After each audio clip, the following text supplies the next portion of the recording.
we begin with the Buddhist chant, the Diamond Sutra, Vajrachedika.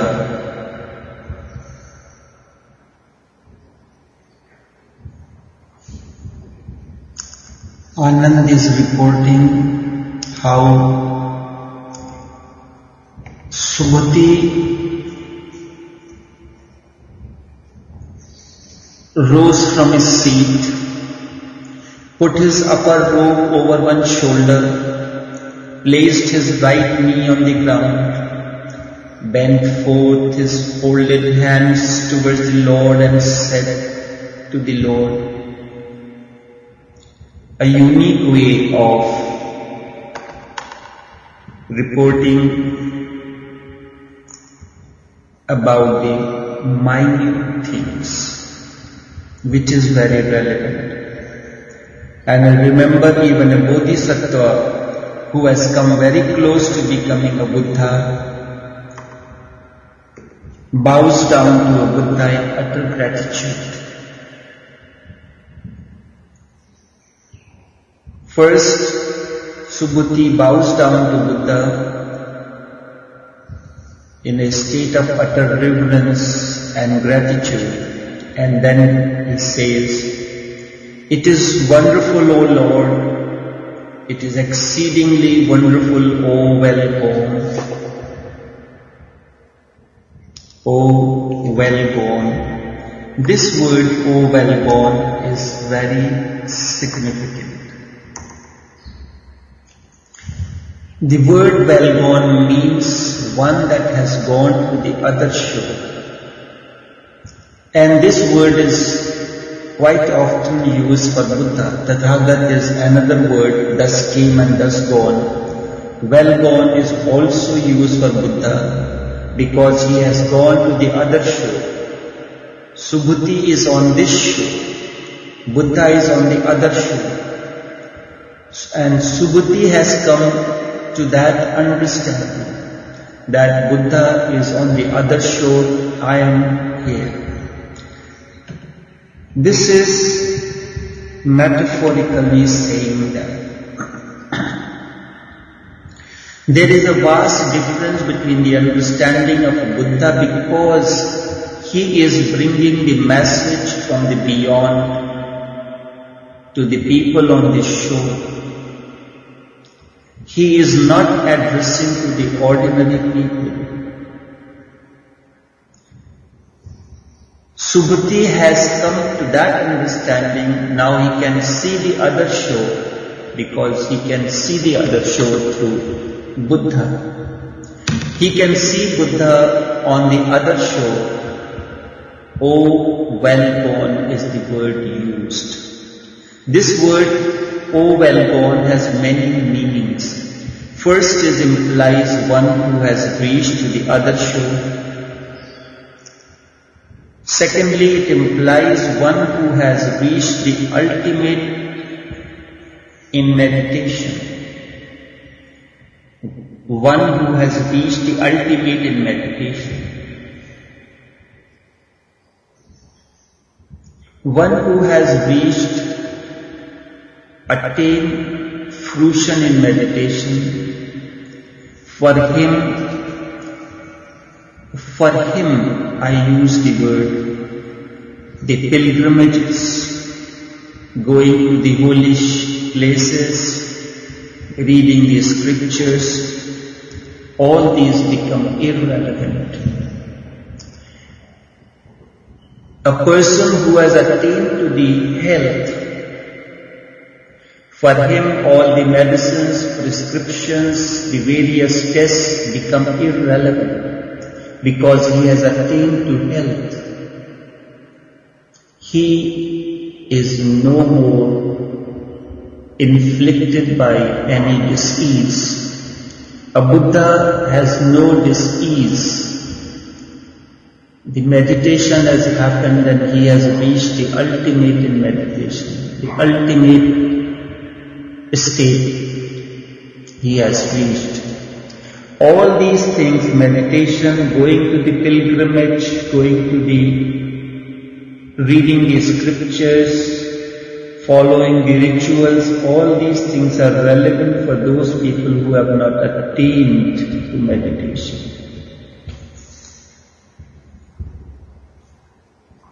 So when I say that for these people, or when I say that for a Buddha, pilgrimages, going to the shrines, reading the scriptures, following the rituals are irrelevant. This has to be understood in the state, according to the state of inner being of the Buddha. Just as I gave you the example, a healthy person does not carry the prescriptions, the x-rays, the reports, the medicine bottles, the wrappers and all these things with him anymore, because he has attained to the health, the disease is no more. Buddha is not inflicted by any disease. He has attained to totality in health, totality in meditation. Buddha has reached the ultimate in meditation. Buddha has said that there are 8 steps towards the ultimate meditation. One who has reached to the state of the ultimate in meditation, or the 8th state, is called well-born. He has attained to totality in meditation. The flower has blossomed. The seed that was planted many years ago has gone through various stages of its growth and evolution. Now the bud too is no more, but has become the flower. One who has reached to the 8th state is called well-born. But it is the same, one who has reached Samadhi, the ultimate Samadhi. He has gone to the other shore. One who has reached to the 8th means one who has gone to the other shore. One who has attained to ultimate in Samadhi means the one who has gone to the other shore. He is no more. He is no more. He has attained to the state of total intoxication. A person who is totally intoxicated, he is not in this world. Imagine a state of a person who has taken an overdose of drinks and he is drunk totally. His tongue begins to stammer, words are not forming, he is silent. That is what is meant by the word well-born. Gone, utterly gone. He is no more, he is just an emptiness. The self has disappeared and evaporated.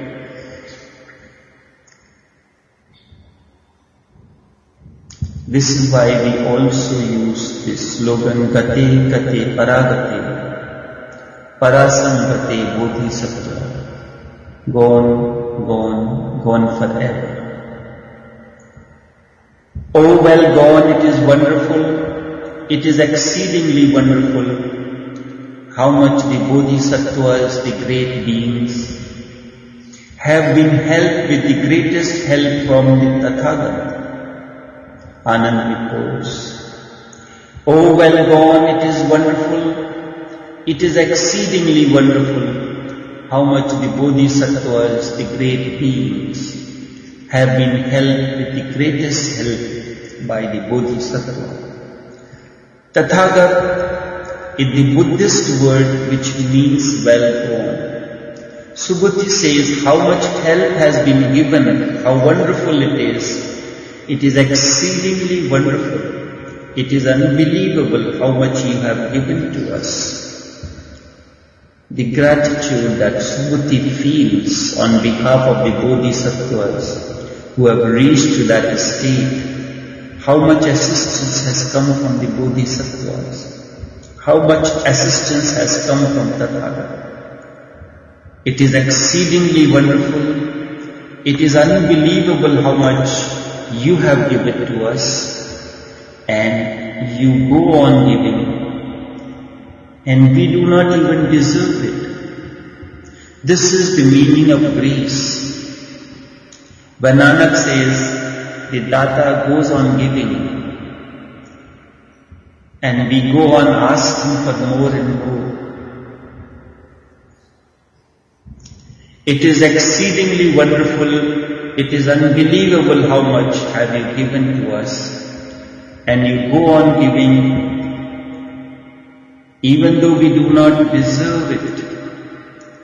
Wonderful, O Lord, it is exceedingly wonderful, O well born, how much the Bodhisattvas, the great beings, have been helped by Tathagata. How then, O Lord, should one who has set out in the Bodhisattva vehicle, how then, O Lord, should one who has set out in the Bodhisattva vehicle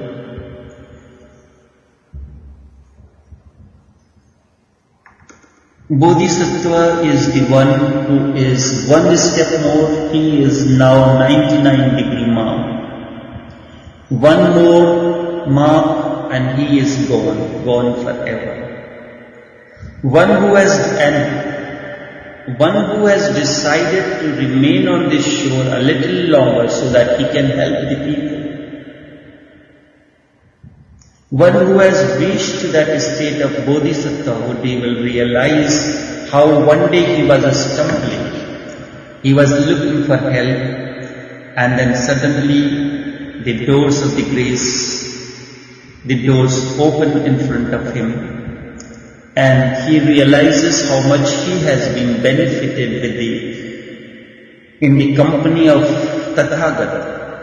And there are many who has not reached even to recognize the presence of Tathagata, who are not yet ready to receive the inner message of Tathagata, who are not yet ready to imbibe the inner silence.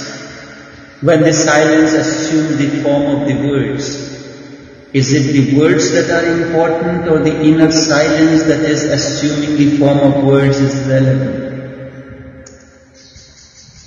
Bodhisattva recognized that Buddha is a presence. It is the inner silence that is assuming the form of words. It is the inner harmony, it is the bliss that is assuming the form of words. It is the musical symphony. So, Subhuti asked the question, one who has sat in the Bodhisattva vehicle, how he should stand, how progress, how control the thoughts. One who has sat in the Bodhisattva vehicle, how should he stand, how progress, how control the thoughts. What is he asking? He is asking a question which may not be relevant to many of you, which was not relevant to the other monks. It is relevant only to the one who is in the Bodhisattva vehicle, who has attained to Bodhisattva state, who is almost on the verge of being assigned the role of a master. How he should stand, how progress, how control the thoughts. What is he asking? He is asking a question which may not be relevant to many of you, because it has become relevant only when Subhuti has become a Bodhisattva. This question Subhuti asks on behalf of Bodhisattva. It is very relevant that most of these sutras have been spoken to the Bodhisattvas. Diamond Sutra Buddha addresses to Subhuti, and the Heart Sutra Prajna Paramita, Hridayam Sutra, Buddha addresses to Sariputta, another monk. He is also a Bodhisattva. These are the most intimate messages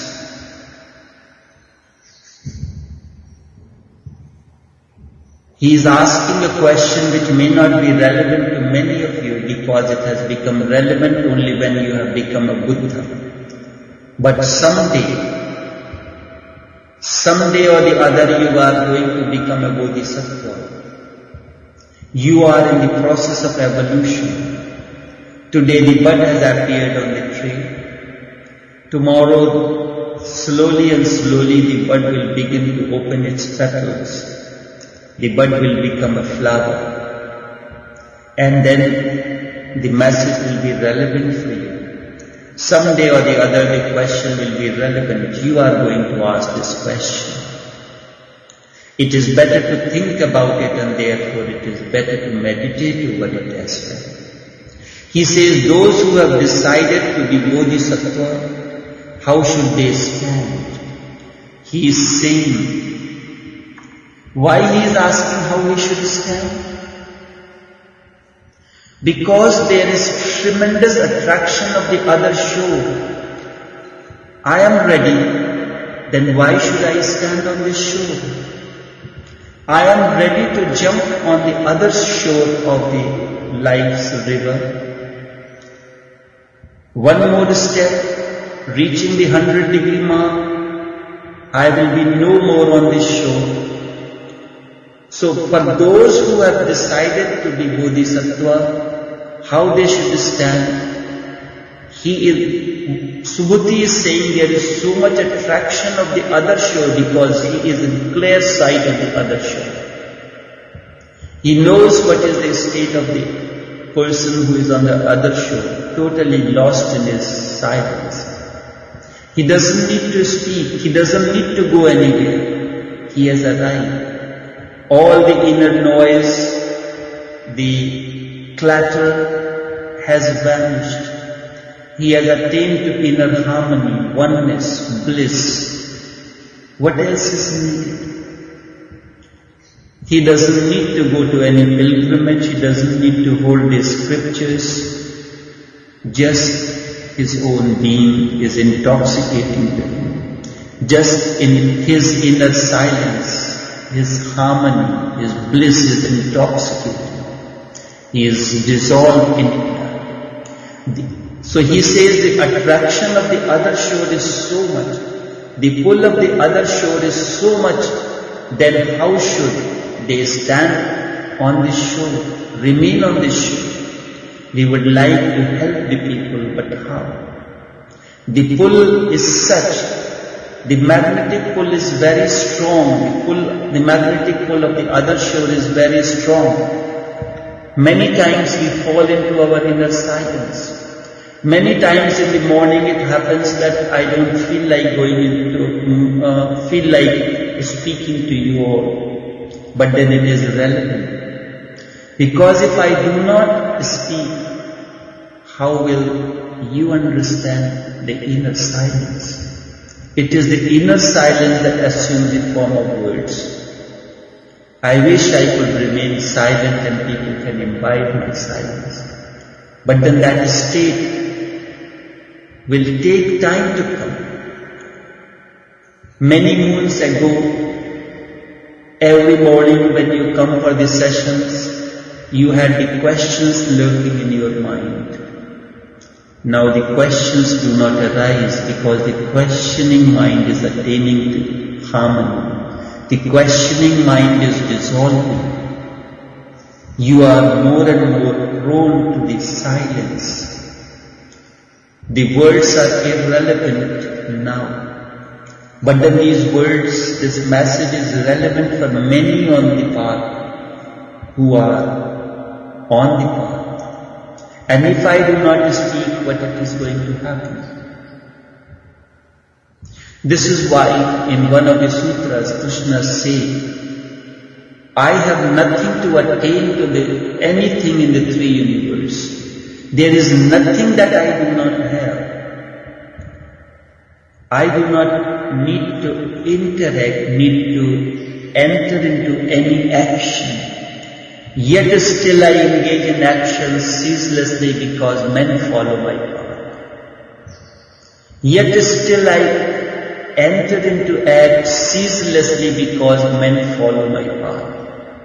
And you remember, every one of you is a model for someone else. A son follows his father. A little girl follows the footsteps of the mother, the way the mother dresses, the way the mother walks. The sons, the children, the boys' children imitate the fathers. You are the role model for your own children, may not be for the congregation. So to a Buddha, a Krishna says that I am the model for many. Many people follow my path. It is for the sake of those people that I go on engaging in action ceaselessly. I go on in the act of speaking, allowing my silence to assume the form of words so that the message of inner silence may be communicated. The pull is such, the magnetic pull is very strong, the other shore is calling. So teach us how we can stand here. This is the meaning when he said, how should he stand, how progress, how control the thoughts. The words are simple, but these words become alive after 25 centuries in the hands of the Buddha. In the hands of the Buddha, the words become alive. This is the meaning of being in the company of the enlightened one. So Subhuti asked, teach us how we can stand here, how we can come again, how we can become again rooted on this shore. We are almost uprooted. In this world, how can we be rooted once again? We have become uprooted in this world. And we do not have any more roots. 99% of the roots are gone. Only 1% root is living. Suppose if by mistake you have pulled out a plant and it has remained exposed for a few hours, how would you restore that plant once again? It becomes very difficult. Only an experienced gardener knows how to revive this plant that has been uprooted erroneously and now it has been exposed to the sun, to the air for a while. How to revive this plant? Subhuti is asking how to revive a person who is uprooted 99%. Just think of a tree, 99% of roots are gone, only 1% of roots are there. The tree is asking, how should I stand now? I am going to fall any moment. I understand that if I can stand a little longer, I will be of immense help to the people and they need the help. I was in need one day and you helped us. Now others are in need. It is bounden on me and bounden on us to help. This is the only way a disciple can pay his debts to his master. This is the only way a disciple can pay the debts to a master, by asking the question, I needed the help once, you helped me. Now there are many who needs the help and I should help them, but how? This is the only way a disciple can pay his debt to his master. There is no other way. The master has helped you and the master needs no help. What can you give? How to pay the debt? What to do? The only thing to do is to help somebody who is still stumbling and groping in the dark. Do whatever the master has done for you to others and you have paid your debts. When I was in India living in the company of these masters, Every day in the morning and evening there is meditation sessions. Sometimes there is a talk. And on Thursdays evening and Sunday morning there used to be regular talks. More often than not there were people, aspirants staying at the place. Someone is staying for a few days or the other. So whenever they had any query or a question, they used to ask me and I had to explain to them. Whatever the talk has been in the morning, a further explanation is needed. This is the way first the Master puts this responsibility on you. You are standing in the classroom when the teacher is not there like a monitor. You are monitoring those people who have been the part of morning's congregation and they have not understood certain things.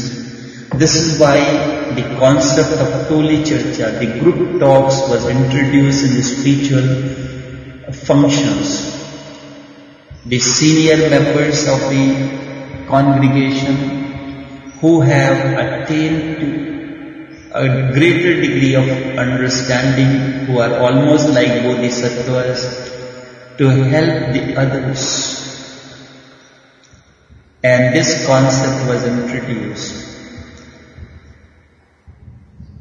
So this is the only way you can pay your debt. What to do? The only thing to do is help somebody who is still stumbling and drooping in down. Do whatever the Master has done for you to others and you have paid the debt. So Subhuti asks, how to stand? It is difficult. Indeed, it is almost impossible. And how to progress or how to start helping the people. The pull of the silence. Silence means the other shore. The other shore means the silence. There is a shore of word and there is a shore of the wordless. The wordless is very intoxicating and it is calling us every moment to come to the wordless silence. But then if you become silent, how people will understand? Remember, that is very difficult. Now we understand their miseries are all false. Now we understand that they are suffering just nightmares and their miseries are not true. Now we know that they are afraid only of a rope, thinking it to be a snake. Now it is very difficult to help these people. It is almost ridiculous. And we know that they need help.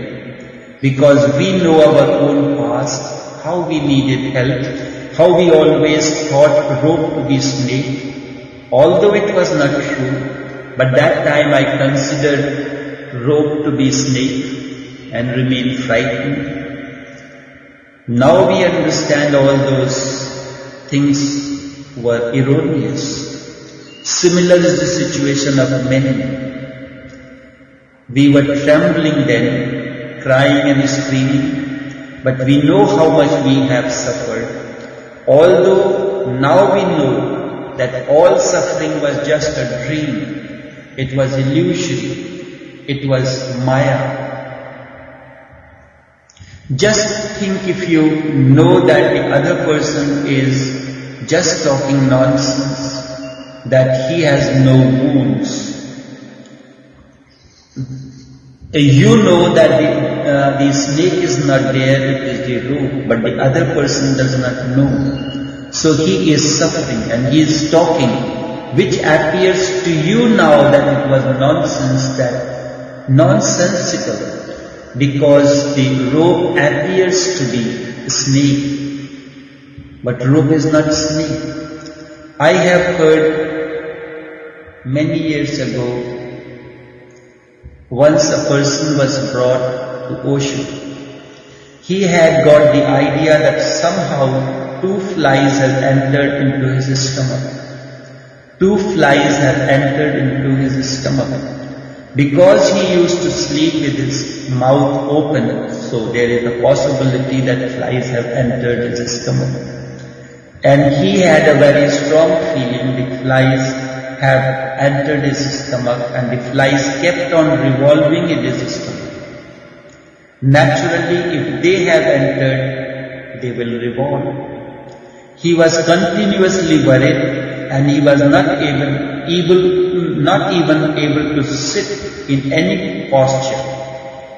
He would move to this side and that side and would say they are on this side and now they have moved to the other side. He was almost mad, thinking that the 2 flies have entered his stomach. What can you do to such a person? He went to almost all the doctors and nobody was of any help. X-rays was taken and no signs of any flies there. But the man was constantly saying that there have been the flies and they have entered my stomach. And whenever he used to talk like this, the doctors will laugh. Everyone said that you are just imagining that flies have entered your stomach and they are moving. Just to say to a person that he is imagining his misery is not of any help. Just to say to a person that he is imagining his misery is not of much help. This is the situation of each one of us. We are imagining, we are almost certain that this is not the rope, this is a snake. What can you do? You can only give them the eye to see that this is not the snake, instead it is a rope. This is why Buddha said, I cannot show you God, but only thing that you have to do yourself. I can only give you a vision, I can give you the eyesight so that you can see for yourself. Remember, he is suffering. It may be imaginary to him. But to say to a person that he is imagining his misery is not of any help. Just to say a person that he is imagine his situation. Because his consciousness has not grown, he is considering rope to be snake. No amount of philosophy, no amount of argument can convince him about that. You have to go to the level of that person and find the solution for him, how to convince him that the rope is not a snake. The snake is not there, instead it is a rope. So how to convince this person who is thinking that the flies have entered my stomach? The doctors were looking at it from their angle, not from the angle of the person. It may be imaginary to you, but to him it makes no difference whether the suffering is imaginary or real. He is suffering all the same. Whatever you call it, it makes no difference. So what did the master do? He touched his stomach, put his ears on his stomach and said, yes, indeed they are there. I can see them, I can hear them buzzing inside your stomach. Yes, they are there inside you. And this made the person very happy. He touched the feet of the master and he said, you are the only one who have recognized my trouble, my misery. I have been to so many doctors and everyone laughed at me when I said that the flies have entered my stomach and they are moving from here, from each corner of my stomach. I went to physicians, all the physicians, the Ayurvedic, the allopathic, the homeopathic, And whatever natural or whatever physicians, whatever doctors, whatever persons were available, I went to each one of them, and they are all fools. They go on insisting on one thing, that this is my imagination, the flies cannot enter my stomach, although I sleep with my mouth open. I tell them, if you do not have any medicine, simply say that you do not have any medicine or you do not know how to cure my disease. But why do you go on saying that I am imagining? Now here you are. Can't you see the difference between you and those doctors? The master said, yes, indeed, I can see perfectly they are there. And I have been dealing with such problems. Imagine the intelligence of the master. The master said, finally you have come to the right person. You had been stumbling all these months, going from doctor to doctor, and nobody was able to identify your problem. You have come to the right person. This is my whole goal. I deal in such problems which do not exist really. I am an expert in dealing with problems which are not. The master said, you just lie down, close your eyes, and I will have to blindfold you, and I will take them out. And for this I have to chant mantras, certain special mantras. Only thing you have to do, you have to keep your mouth open, and I will chant the mantras, and through the mantras I will call those flies so that they can come out of your stomach. It is an arduous process. It may take about an hour or so, because the flies are inside your stomach, and it will take a great effort to bring them out. A great mantra is needed to bring out those flies from your stomach. You may laugh, but imagine the situation of the person who is imagining like that, whose misery is that the flies have entered into his stomach. He was very happy. He said, this is how it should be done. This is how it should be done. This is the only way I can be helped. The master blindfolded him, told him to lie down and keep your mouth open. And he was lying there very happy, waiting for the flies to come out. And then the master rushed inside so that he can catch hold of 2 flies. And that too with great difficulty. The master said that he could never catch flies. And he has never done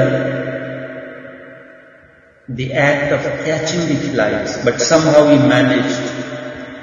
And then he returned. He has told the person that I will catch the flies in the bottle so that you can see. And you can carry these flies to show the doctors that what you were saying is right, it was not your imagination. Instead, the flies was really inside you. The master recited different mantras loud for a while. And then he said, now they are coming. They have started moving. The person said, yes, I can feel it. Feel the flies moving, they going upward into my stomach. And when the mantras chanting finished, he said, now they come. They have reached the esophagus. They are coming. They are coming now. They have reached to the inner part of the mouth. And the person went on feeling in the same way. And then when the mantras were finished, the master said, now they have come. I got them into the bottle. They are here. And when he opened his eyes, he saw the 2 flies in the bottle. He said, now give me this bottle. I will go and show this bottle, the flies in the bottle, to those fools who consider themselves to be the doctors. And he was perfectly okay. But it was very difficult. It is very difficult to help such people. Very difficult because you know that their difficulty is all false. How to help them? Subhuti is asking the same question. Once I was imagining like that. I was imagining the rope to be snake, and there was a great misery. How I was helped, and this is why he says that the great help that came from Tathagata, the great help, this is a psychological help. The master is a master of psychology. He answers your question. He goes to a great length to answer your queries because he knows that your misery is just an imagination. Your problem is just an imagination. Subhuti is asking, Lord, first tell us how to stand here, how to get once again rooted. Because our roots are gone. We don't belong to this world anymore. We do not belong to this world anymore. First you have to tell us how to remain on this shore. Our attachments are gone, and the attachments are the roots, and it is very difficult to progress and work because we now know that it is all just gone. People are imagining all their miseries. Therefore, he wants to know how to control such thoughts. This is why how to stand and how to control our thoughts, Subhuti asks. What does he mean? Remember, a bodhisattva has no thoughts ordinarily, not the thoughts that you have. Now there is only one thought, and that thought is of the other shore. And the other shore continuously pulls. The door is open. You can enter into the utter bliss. And now you are holding yourself at the door. And the door is open for you to move in. First, you were searching for many lives for where the door is. You are stumbling in darkness for that door. Sometimes you consider the wall to be the door and you bounce your head on that. Then now finally the door is in front of you. You can feel the door. You can see it. The door that you have been knocking for many times, now the door is found open. Not that the door you have opened. The door was always open. And Buddha says, you wait. You remain outside the door because Buddha is on the other side of the door. From the Buddha's side, that is in, and from your side, Buddha is on the other shore. From Buddha's side, you are on the other shore. Because when you stand at the threshold, when you look at it from your side, you are in, Buddha is on the outside. When you look at from the side of the Buddha, the person who is on the other shore of the door, the other side of the door, he is in and you are out. You have to come in.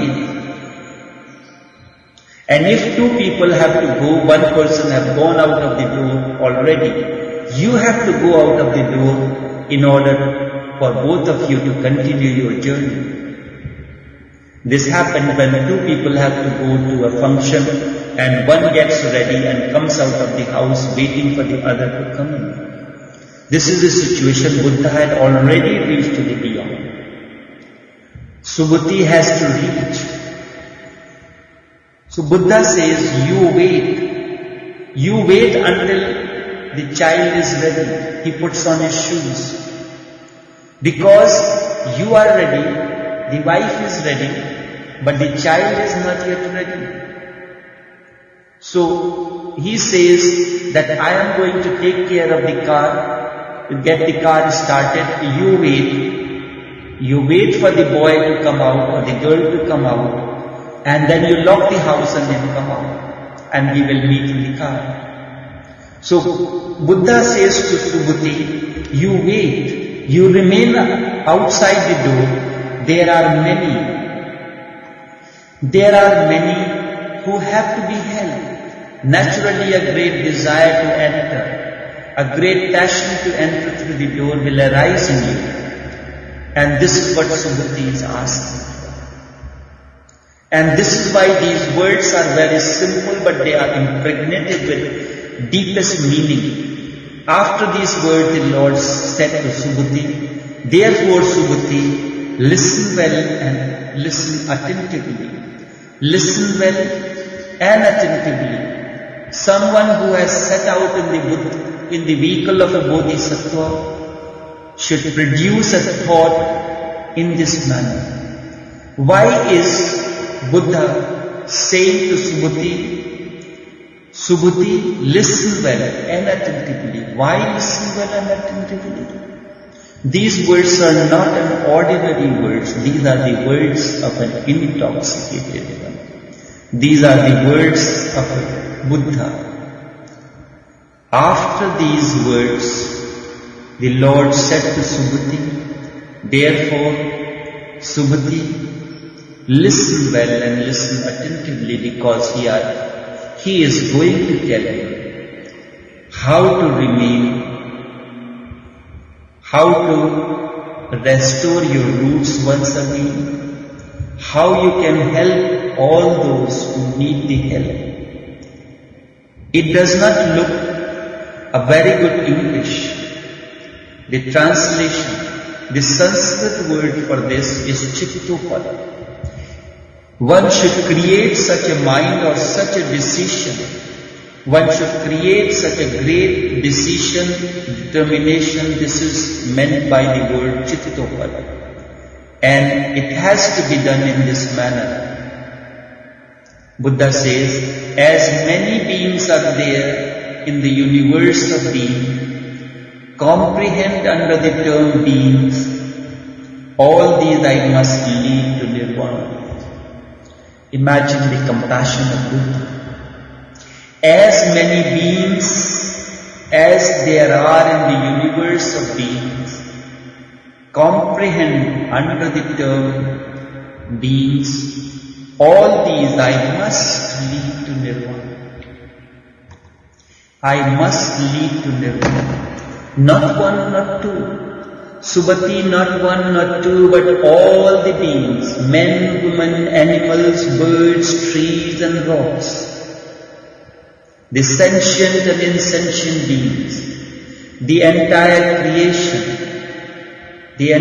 creation of sentient and insentient, all the beings in the world, one should create such a determination that I will lead all of them into nirvana. Buddha said, this is your determination that I will lead all of them into nirvana.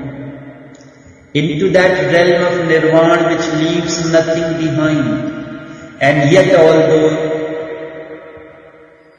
although innumerable beings have been led to nirvana,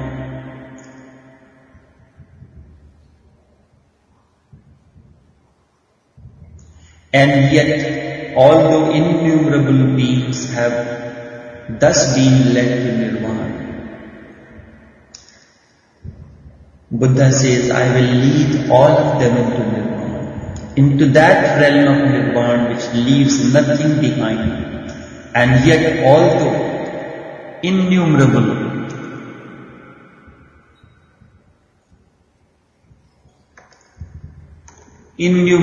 beings have been led to nirvana. Many came in the company of Buddha.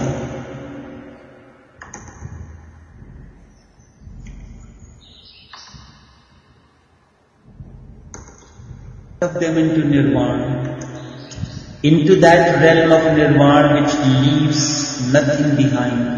And yet, although innumerable beings have thus been led into nirvana, no being at all has been led to nirvana.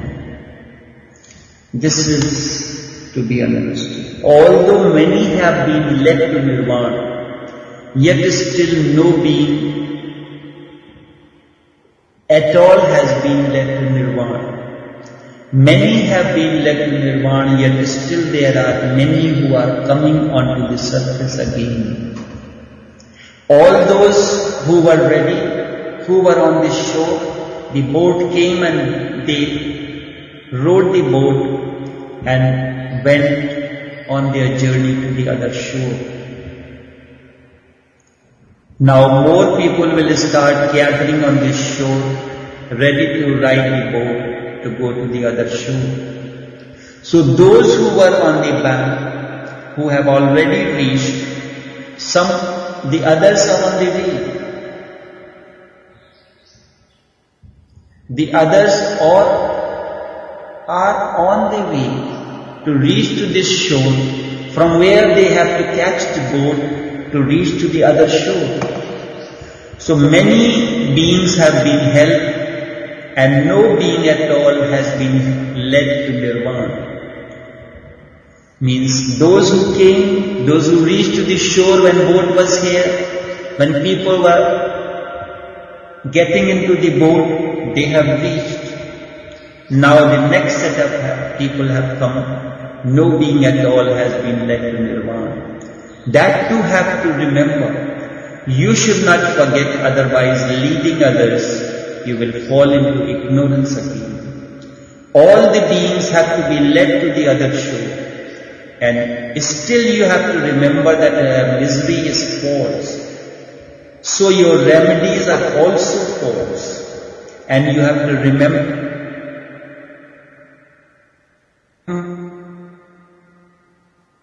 So do not forget this.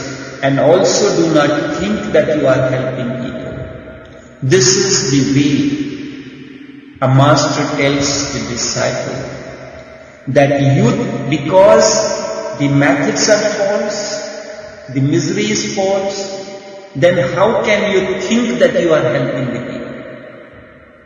Because everyone is already a Buddha seed.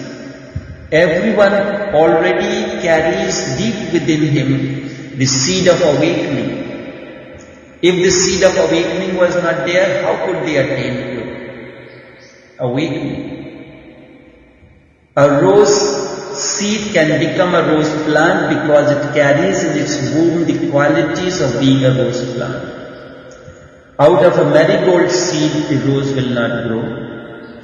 It has already everything there. All you have done, you have created an environment, you have created a situation so that the seed begins to grow on its own. The seed grows on its own. The grass grows by itself, you cannot do anything. The only thing is this, you can protect it from being damaged. You have to create the right kind of environment so that the seed of awakening grows in an individual. This is what each master does. This is what a Buddha does. And this is what Buddha is telling Subhuti to do, because Subhuti is Bodhisattva, is in asking the question. How to remain on this shore?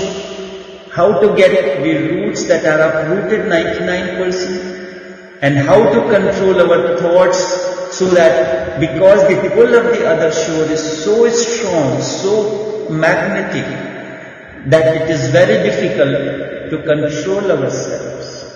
The breeze is so strong that it is very difficult to manage ourselves remain standing on this shore. If I do not hold on to something, I may fall. The breeze is so strong. And sometimes it happens when the breeze is so strong, all those trees that are weaker, they get uprooted.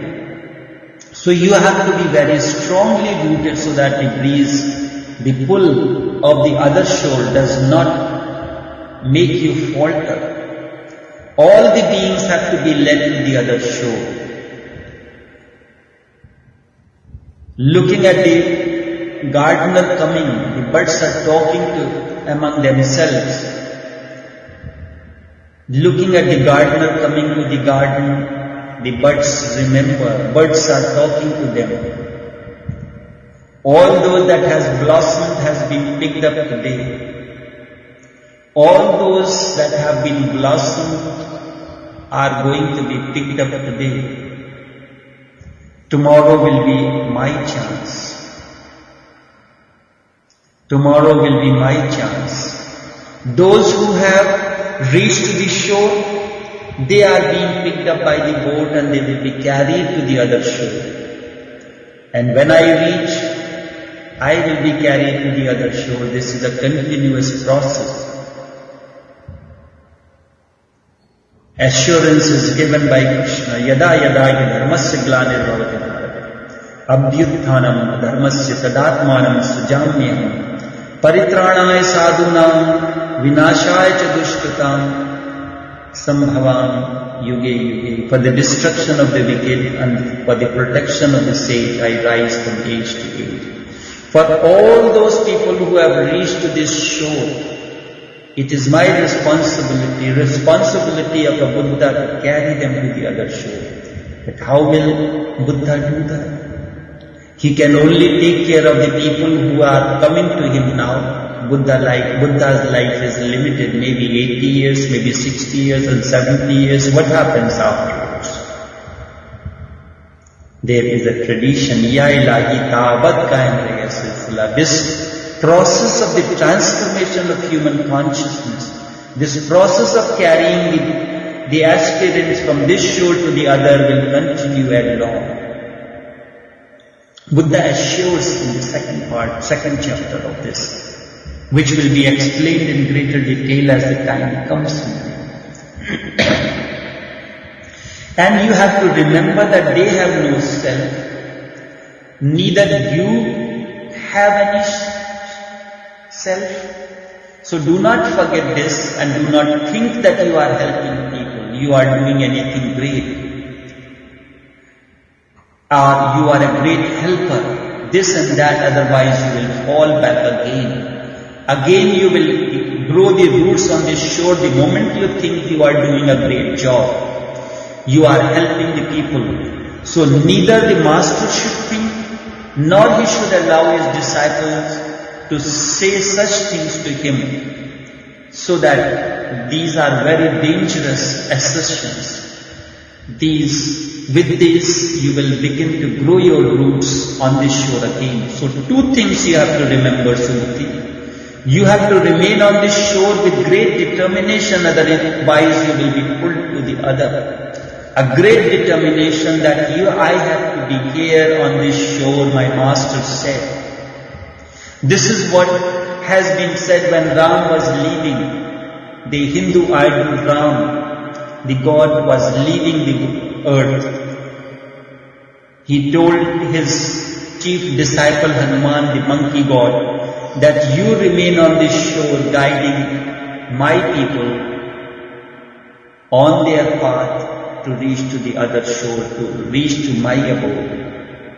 Until the end of this creation, you remain on this shore, guiding and helping the people, my people who is on the shore. Buddha says, Subhuti, you have to be on this shore, helping my people.